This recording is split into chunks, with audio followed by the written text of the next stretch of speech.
تو ناظرین آگے بڑھنے سے پہلے گزارش ہے کہ ہمارے چینل کو سبسکرائب ضرور کریں۔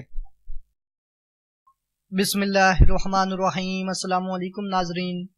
مکہ شریف کی ایک قدیم ترین اور نایاب تصویر $2.5 یعنی 4.25 کروڑ روپے میں فروخت ہوئی ہے۔ اس تصویر کے پیچھے ایک کہانی پوشیدہ ہے کہ اس سے ایک ایسے شخص نے کھینچا تھا جو مسلمانوں کا روپ دھار کر مکہ اور حجاز میں جاسوسی کی غرض سے داخل ہوا تھا۔ ہائی لینڈ سے تعلق رکھنے والے کرسچیان سنوک ہرگونج نے جدہ میں ولندیزی سفارت خانے میں رہتے ہوئے 1.5 سال کی مدت میں 2 کتابیں بھی لکھی تھیں۔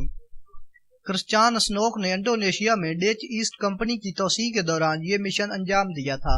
وہ اپنی اسلامی معلومات کی بنا پر سعودی عرب اور خلیج میں مقیم اس وقت انڈونیشیائی اہلکاروں کی جاسوسی کے لیے ایک موزوں ترین امیدوار بھی تھا۔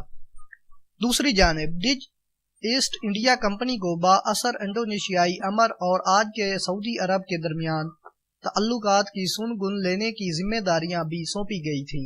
قبل ازیں کرسچیان نے ہائی لینڈ کی لائڈن یونیورسٹی میں اسلامی تاریخ اور علوم کو اچھی طرح پڑھا تھا۔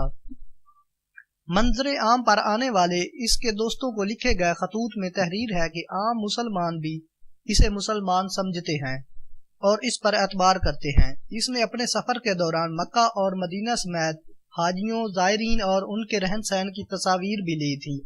اس طرح کرسچیان سنوک ہرگونج کو مکہ جانے والا پہلا مغربی جاسوس یا اسکالر کہا جا سکتا ہے، لیکن ہر جگہ اس نے اپنا نام عبد الغفار ہی استعمال کیا تھا۔ سال 1873 سے 1914 تک جاری انڈونیشیائی جنگ میں اس نے بغاوت کچلنے کے لیے ڈنمارک حکومت کی رہنمائی بھی کی تھی۔